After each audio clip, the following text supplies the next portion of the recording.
सियासत का अखाड़ा कहा जाता है, यह अखाड़ा एक बार फिर तैयार है और जातिगत मोहरे फिर से बिछाई जाने लगी हैं। पांचों राज्यों के विधानसभा चुनावों की तारीखों का ऐलान हो चुका है। कड़कड़ाती ठंड के बीच चुनावी राज्यों में भी राजनीतिक पारा भी ऊपर चढ़ना शुरू हो गया है। नमस्कार, मैं हूं आपके साथ विवेक डोगरा। 2022 के चुनाव का बिगुल बज चुका है, यह आप जानते हैं। उत्तर प्रदेश के चुनाव का इंतजार देश के सभी जनता को रहता है। तो इसी बीच एक खास खबर भी हम लेकर आए हैं, जहां लोकदल पार्टी को एक बड़ा झटका लगा है।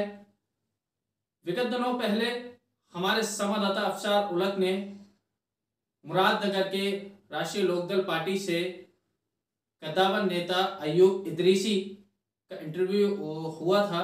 उन्होंने काफ़ी नाराजगी जताई थी कि पार्टी में मेरी सुनी नहीं जाती है। तो उसके बाद हाईकमान से उनको हटा दिया गया था पार्टी से। और वहीं आज अयूब इदरीसी ने बसपा का दामन थाम लिया है। और साथ ही बड़ी खबर यह भी आ रही है कि बसपा से उनको मुरादनगर विधानसभा से प्रत्याशी घोषित किया गया है, जहां तक कि ये सूत्रों के हवाले खबर आ रही है। हमारे संवाददाता अफसार उलक ने बसपा नेता अयूब इदरीसी से खास वार्ता की। आइए देखते हैं आखिर क्या कहा और क्या कहना है बसपा में आने पर अयूब इदरीसी का।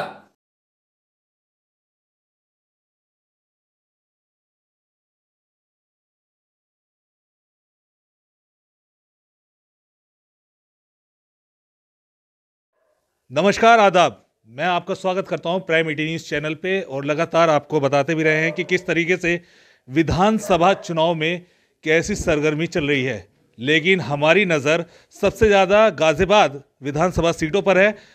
बहुत बड़ा फेरबदल जो है वो सामने देखने को मिल रहा है, लेकिन उस फेरबदल में क्या है क्या नहीं है वो हम हमारा पीछे जो है उसमें बताएंगे कि आखिर फेरबदल क्या हो रहा है। मुरादनगर विधानसभा सीट पे बसपा ने अपना प्रत्याशी उतार दिया है। सबसे बड़ी खबर जो आपको हम बता रहे हैं कि मुरादनगर में बसपा ने अपना प्रत्याशी उतार दिया। आखिर प्रत्याशी कौन है, देखकर आप जरूर दंग होंगे। सीधे हम बातचीत करते हैं, दिखाते हैं। हाजी अयूब इदरीसी, इससे आप वाकिफ़ हैं, शख्सियत से आप वाकिफ़ हैं। आज बसपा पार्टी से इनको जो है टिकट जो है वो कंफर्म हो गया है। इनसे बातचीत करते हैं। हाजी अयूब इदरीसी जी, पहले तो आपको बहुत बहुत मुबारकबाद कि आपको बसपा से जो है विधायकी का टिकट हो गया है। आखिर बदलाव क्यों? क्योंकि पहले किसी और पार्टी में, अब बसपा में, ये बदलाव क्यों? पहले तो मैं धन्यवाद देना चाहता हूँ मीडिया को भी, शुक्रिया। और जो हमारी बहन मायावती जी हैं, जिन्होंने मुझ पे भरोसा जताकर और मुझे इस लायक समझा कि विधानसभा के लिए तैयारी करने के लिए अपना आशीर्वाद दिया, तो उनका बहुत बहुत शुक्रिया। तो जहाँ तक बदलाव की बात है तो मैं आपको बताना चाहता हूँ कि जो राष्ट्रीय लोकदल जो पार्टी है, ये सिर्फ इस्तेमाल कर रही है मुस्लिमों का। इन्होंने हनन किया है। ये मुस्लिमों को लॉलीपॉप देके अपनी ओर आकर्षित करके अपना वोट बैंक बनाना चाहते हैं। अभी तक किसी भी ऐसी पार्टी ने किसी भी ऐसा मुस्लिमों को कोई ना तो कोई रोज़गार से जोड़ा है, ना किसी शिक्षा से जोड़ा है, ना ही कोई ऐसा कैंडिडेट आके दिया है सामने कि भाई हमने आपके लिए ये सीट रिजर्व करी है या कोई आरक्षण की बात की है, या अपना मैनिफेस्टो में इन्होंने हमारा मुस्लिमों का जिक्र किया है। कोई मैनिफेस्टो में जिक्र नहीं किया। कहीं मुस्लिमों को ऐसा नहीं है कि कहीं कोई बात ऐसी दी हो कि जिससे मुस्लिमों का भला हो सके। तो जहाँ तक मैं बताना चाहूँगा, मैं 6 महीने हो गए जिला अध्यक्ष के पोस्ट पे रहा हूँ राष्ट्रीय लोकदल में। मैंने मीटिंग भी कराई राष्ट्रीय लोकदल में जयंत चौधरी जी की 16 तारीख को यहाँ पर, तो उसमें बहुत मोटा अपना खर्चा भी किया, योगदान भी दिया।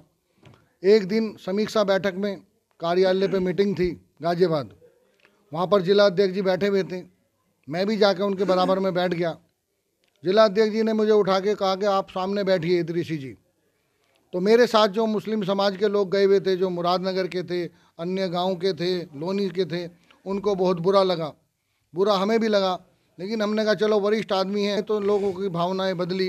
उन्होंने कहा भाई ऐसी पार्टी में रहने से कोई फ़ायदा नहीं, जहाँ निरादर हो। हमने ऐसी एक पार्टी का चयन किया जो हमेशा मुस्लिमों के लिए, गरीबों के लिए, एसआई के लिए हमेशा खड़ी रही और हमें सुरक्षा प्रदान की।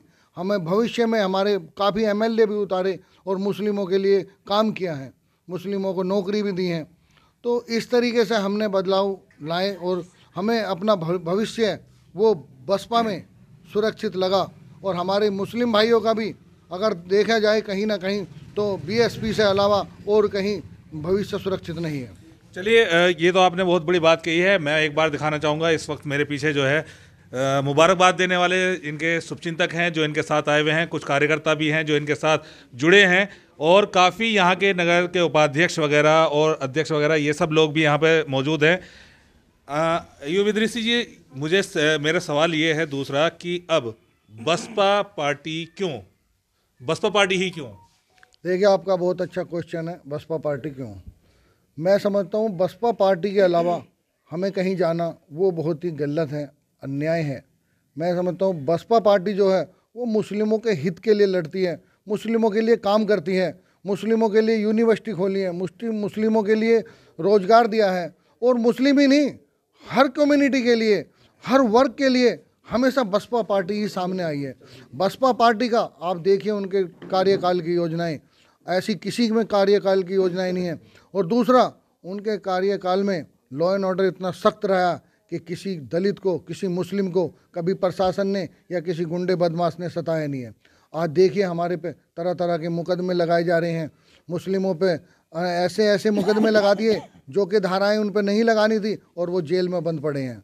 तो यहाँ बहन कुमारी मायावती जी ऐसे काम ना उन्होंने कभी किया है, ना वो सोच सकती हैं। आज उन्होंने मुझ एक अदना से आदमी पे भरोसा जता के और मुझे पार्टी कार्यालय में बिठा के और मेरे से काफ़ी अच्छे से बात करके और मुझे समझा के और ट्रिप दे के और धन्यवाद दे, मैं उनका धन्यवाद दोबारा से देना चाहता हूँ हाथ जोड़कर। उन्होंने मेरे सर पे हाथ रख के मुझे आशीर्वाद दिया, तो इससे बड़ी बात क्या होगी। जो मुस्लिमों को आशीर्वाद दे रही हैं और मुस्लिमों को बुला के टिकट दिया, तो ऐसा कहीं नहीं होता, ना ऐसी कोई पार्टी कार्यालय में कोई मिल सकता। लेकिन मैं बहन मायावती जी का, कुमारी मायावती जी का बहुत बहुत धन्यवाद